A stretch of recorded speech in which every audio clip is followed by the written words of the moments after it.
ini dengan Colin. Selamat datang di channel Colin Dawarta. Apa kabar semuanya? Semoga dalam keadaan baik-baik ya. Di video kali ini gue mau sharing pengalaman gue berwisata ke Rumah Atsiri Indonesia, Tawangmangu, Karanganyar, Jawa Tengah. Waktu itu gue kesana bareng sekeluarga bulan November 2021. Habis staycation di salah satu hotel di sekitar situ. Jadi setelah pulang dari hotel kita mampir ke Rumah Atsiri ini. Sebenarnya Rumah Atsiri ini adalah tempat yang cukup bersejarah, yang kemudian diperbaharui tempatnya menjadi lebih modern. Tempat apa sih itu?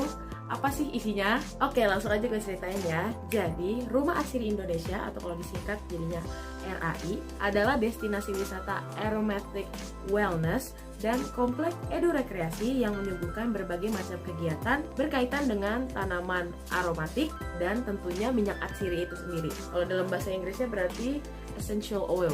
Rumah Atsiri Indonesia adalah destinasi yang terintegrasi penuh dengan taman aromatik. Jadi isinya tuh banyak banget tanaman aromatik bahkan di setiap sudut tempat. Fasilitas yang lain adalah lab penelitian, rumah produksi atau kita bisa sebut pabrik pembuatan minyak atsiri itu sendiri, pusat pelatihan, museum, restoran, pertokoan, dan fasilitas butik MICE. MICE itu sendiri sebenarnya istilah baru dalam bidang pariwisata yang mengklasifikasikan tempat wisata itu multifungsi. Jadi ada hall-nya untuk pertemuan, ada museumnya, marketplace-nya, di satu tempat bisa banyak kegiatan. Kalau nggak salah mulai tahun 2021 kemarin ada glamping-nya juga. Sejarah tempat RAI ini juga cukup menarik karena tempat ini dulunya adalah pabrik citronella yang merupakan kerjasama ekonomi antara Indonesia dan Bulgaria. Jadi dulu tuh pabrik ini punya negara ya teman-teman. Apa sih citronella itu? Citronella tuh bahasa Inggrisnya. Kalau diterjemahkan menjadi bahasa Indonesia artinya serai atau serai. Loh, bukannya serai itu bahasa Inggrisnya lemongrass ya? Iya, memang betul banget. Tapi ternyata serai itu punya dua jenis. Serai biasa atau yang kita sebut bahasa Inggrisnya lemongrass itu serai dapur, serai yang dikonsumsi. Kalau serai yang satu lagi yang citronella itu bahasa Indonesia adalah serai wangi. Jadi dulu rencananya pabrik ini akan menjadi pabrik citronella terbesar se-Asia pada waktu itu. Pabrik ini dibangun pada tahun 1963, namun singkat cerita pabrik ini sempat terbengkalai dan setelah itu melalui proses yang panjang hingga akhirnya PT Rumah Atsiri Indonesia memutuskan untuk secara resmi mengambil alih pabrik ini pada tahun 2015. Menghidupkannya kembali dan dibukalah untuk umum untuk pertama kalinya di tahun 2017-2018. Correct me if I'm wrong.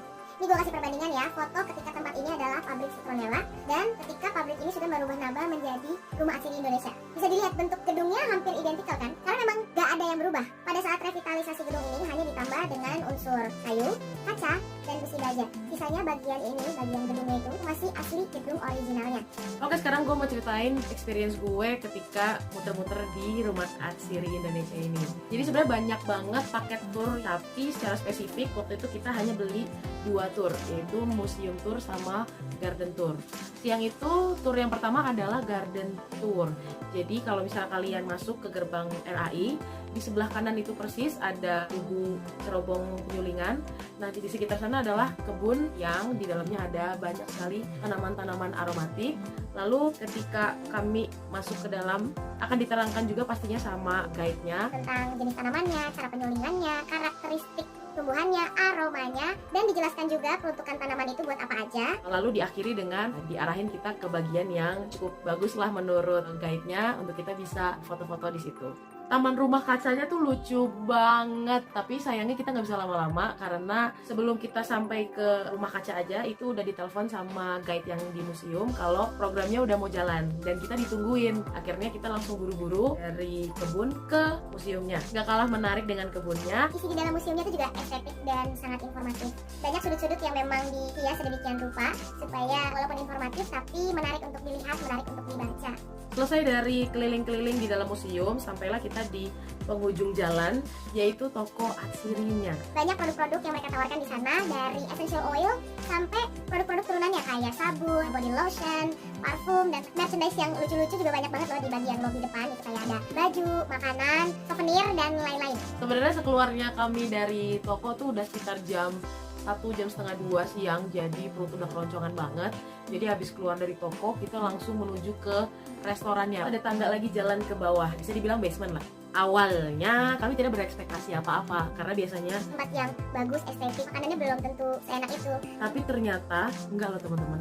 Enak-enak semua makanannya, worth it. Walaupun agak pricey ya. Emang ada harga, ada kualitas. Ini ada salah satu buah tangan yang aku beli dari sana, yaitu Susinum Solid Perfume. Jadi kalau teman-teman ngikutin tour museumnya, bisa dijelasin bahwa ada satu bentuk parfum yang lain daripada yang lain yang kita tahu dalam bentuk cair. Jadi padat begitu, dan dia nggak akan tumpah. Ya karena dia bentuknya padatan. Intinya pengalaman yang aku alami di RAI ini sangat menyenangkan, sangat edukatif dan sangat informatif. Dan pada saat kami datang ke sana sedang proses upgrade juga untuk menambah fasilitas seperti kolam renang sama gedung pertemuan. Semoga kedepannya tempat ini nggak hanya menjadi marketplace untuk produk Atsiri aja, tapi terus mengedukasi, tetap menyenangkan, dan fasilitasnya semoga semakin lengkap juga. Oke, sampai sini dulu pengalaman gue berwisata di Rumah Atsiri Indonesia. Semoga informasinya bermanfaat bagi yang membutuhkan dan menghibur bagi teman-teman yang sedang berlibur virtual sama gue. Jangan lupa like, subscribe, comment, and share untuk membangun perkembangan channel ini. Akhir kata, Colin pamit undur diri. Terima kasih atas perhatiannya, God bless you all, dan sampai jumpa. Bye!